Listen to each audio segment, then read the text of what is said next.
the Word of God. And then the Word of God is the Bible. So that makes the Bible the will of God. Ang word sa Ginoo, mo na yung will sa atong Ginoo. And then, makaingon ta mga kaigsunan, as Christians, no? There are so many decisions sa atong kinabuhi nga makaingon yun ta na, will sa Ginoo. No? Nakakakuan mo na? Mubasa mo or maka-experience mo o mga decisions nga buka kay mga decisions mga kaigsunan, makaingon din mo nga, will sa Ginoo. Pero, after some time experiencing that decision, inyong i-decide na the effects of that decision, inyong na-realize, palpak dahil. So, what? So, contradict siya sa giingon sa Ginoo nga ang will niya, butang na ako sa places na grabe successful.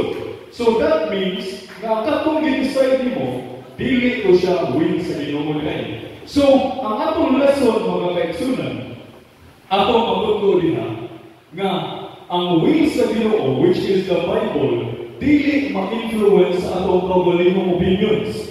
Kaya naay mga tagsa mga panahon mga kaigsunan nga ang atong desisyon moingon ta nga will sa Ginoo, pero tinunan ay na-impress na rin atong gipokus nga will ni sa Ginoo, pero truthfully walay biblical nga mga teachings nga ka-support sa atong claim nga will sa Ginoo din na, but our own opinions.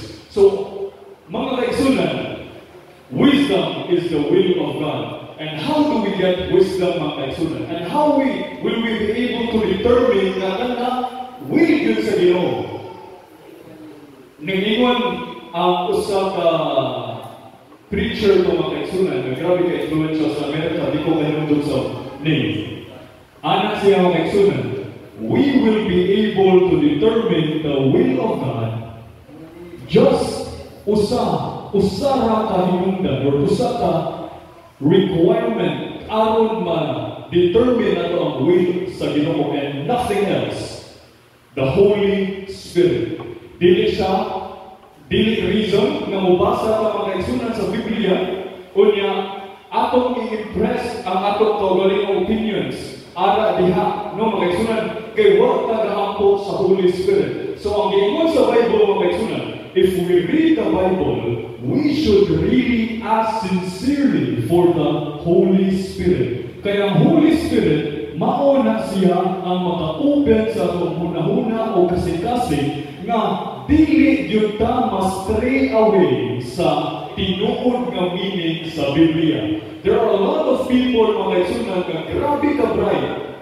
Mubasa sa Biblia, mga kaigsunan, o grabe na kalalugi ng research, mga kaigsunan, but at the end, nawagtang sila sa pagtuo, mga kaigsunan. And that is the reason why we should never use our own opinions and impressions on reading the Bible, but just pray sincerely sa Holy Spirit, who read it again and again and again, and ask for the Holy Spirit. Kaya ang Holy Spirit na makaigsunan, makapa-inspire sa ato o muhatag o true meaning kung sabi pasabot sa Biblia once mo ngayon ta sa iyahang guidance, mga kaigsunan. So again, the will of the Lord is what the Lord is trying to say is, if we ask for wisdom, His will, we should pray for it, we should ask for the Holy Spirit to never influence us sa atong mga experiences sa kinabuhi, but by really just believing o atong gihimong ground ang Biblia. So thank you so much, mga kaigsunan, sa inyong participation sa atong Bible reading and sharing karon. Happy naman alas 3, mga kaigsunan, napangantay other segments, mga kaigsunan, but I think that will be done next Sabbath na lang sa mga kaigsunan. So I thank everyone and let us all stand up and sing. But before that, let us all bow down our heads as we pray and we end this session, mga kaigsunan. Let us pray. Our dear kind loving Heavenly Father, O God, thank you so much for being with us throughout our Bible reading and discussion, mga Ginoo. I pray that you will be able to open our hearts and minds o imuhang ipadala namo ang Holy Spirit, Ginoo, aron masabtan din namo ayo kung unsa ang imuhang will para sa among mga kinabuhi, so that we will not experience failures that will determine and will change our lives, Ginoo. I pray that you will be with us as we continue with the program. This is all I ask, and love you, this I pray. Amen.